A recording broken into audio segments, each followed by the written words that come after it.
Om Shri Mahaperiva Sharanam. Voice of God, Volume 1, Main Title, Vedic Religion, Chapter 32, Varna Dharmam. In olden days, the kitchen fire was started by using dried leaves, cow dung cakes, etc. In the rainy season, it would be very difficult to start the fire. Even if a few sparks come up, they used to vigorously fan it and start the fire. Similarly, it is my great desire to fan the few sparks of Sanatana Dharma that are still preserved by a few great men and spread it among all. That is why I am saying all this. Reformists say that since Varna Dharma, which is in our religion, is not to be found in any other religion, it should be deemed unnecessary and thrown away, and our religion made like other religions. All right, what is religion? A religion is intended to provide the remedy for the disease that has afflicted the Atma. The doctor alone knows the disease of a sick man and what medicine can cure it. Our Sanatana Dharma is such a medicine handed by the rishis and those who gave the Dharma Shastra, who never sought anything for themselves and lived a life of sacrifice for the welfare of the world. In other countries, other doctors have given other religions as medicine.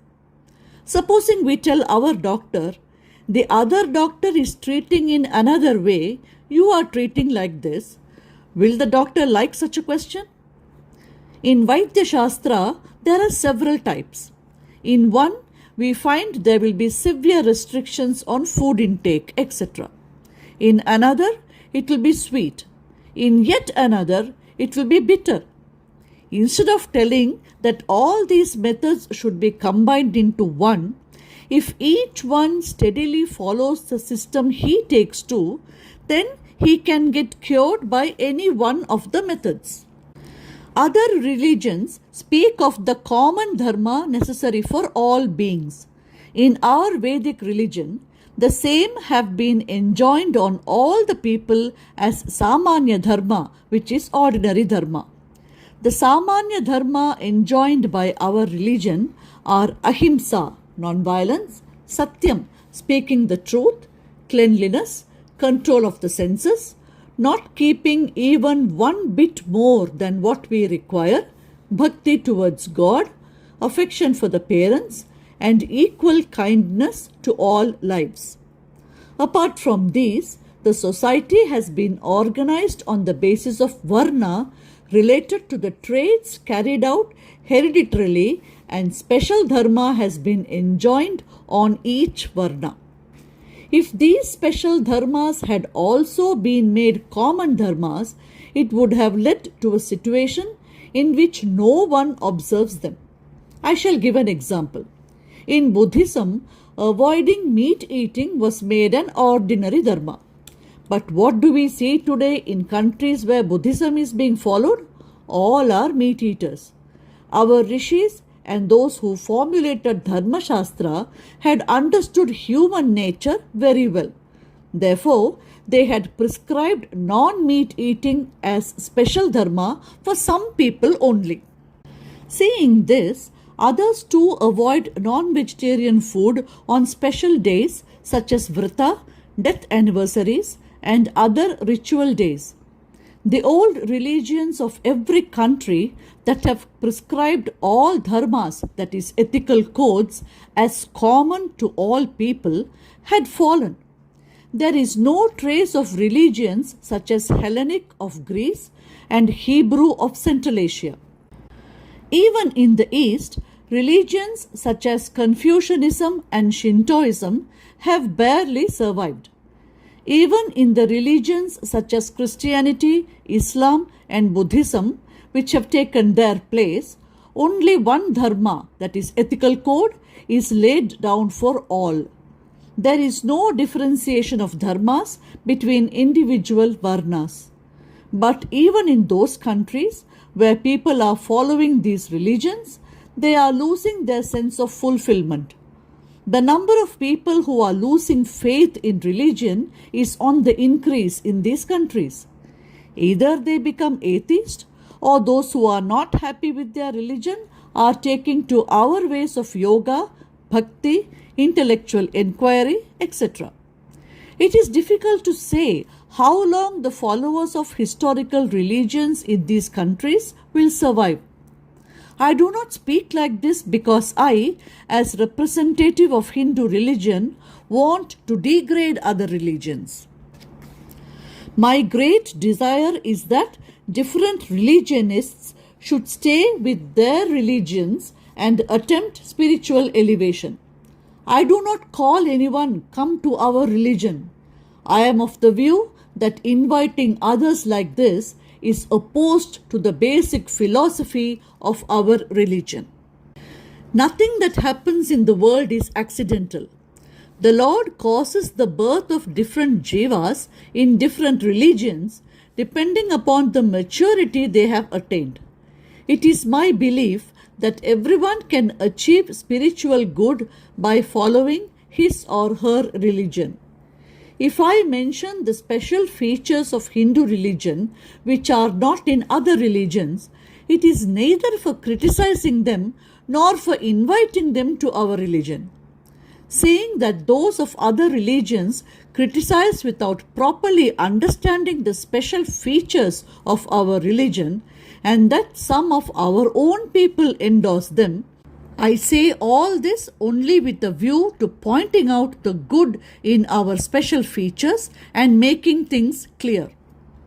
Even if other religionists accept the theories such as karma and incarnation, there will be no harm done to the fundamental features of their religion. Irrespective of the religion, what is its basic feature and its very breadth? It is to have faith in God and practice devotion to Him. These theories will not affect them. Bhakti is the important feature of these religions. The reason why I am saying all these things is to make it clear that I do not think that religions in other countries are struggling for survival or that I am happy about it. I am only mentioning the opinions of well-known persons like Toynbee, Paul Brunton, Koestler and others. They are of the view that disbelief in religion and atheism are growing all over the world with the result that all religions are struggling to survive, and I am only repeating what they have said. In our own country too, this trend is on the rise.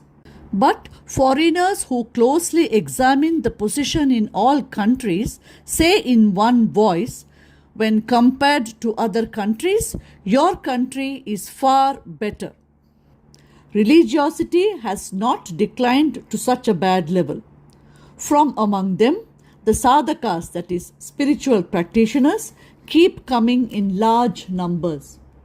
When we think of it, in our country too, it is only after the attachment to Varnadharma declined and the view developed that everything should become one, that religiosity declined and atheism has increased.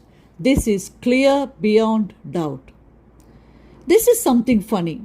We think that if a religion divides people in several ways, mutual feeling of togetherness and unity will be absent among them. Such a religion, it would appear, would decay and fall due to internal strife.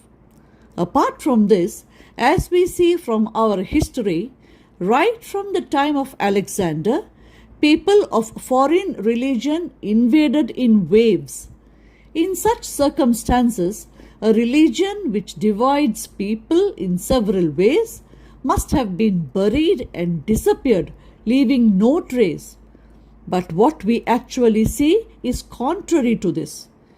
Great religions which had enjoined on people a common code of ethics have been washed away by the tide of time. Even some of those religions which are alive today are facing danger, according to thinkers of those religions.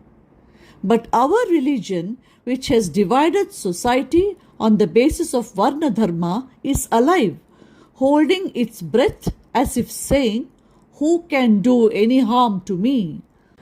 We have to understand this subtlety by thinking about it with a clear mind and without emotion.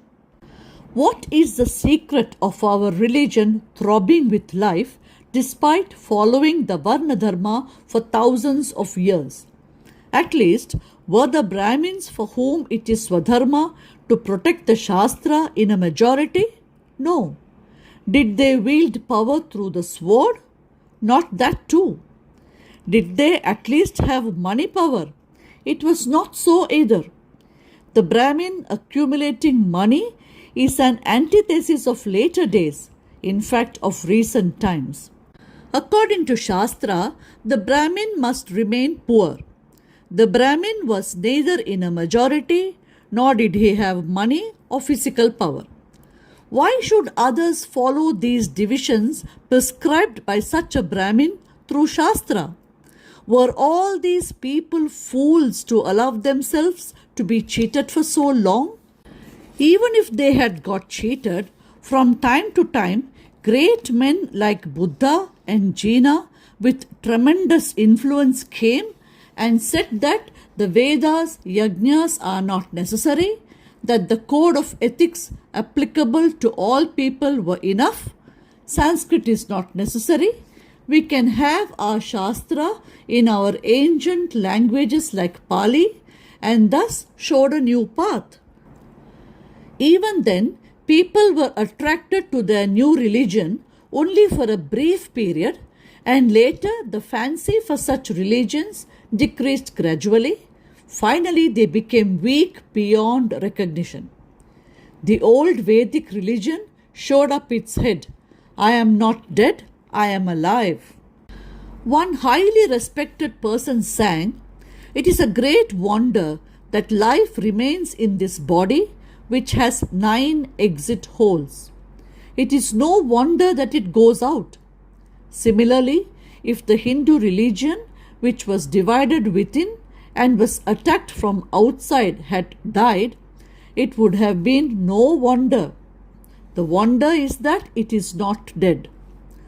What do we find if this is examined impartially?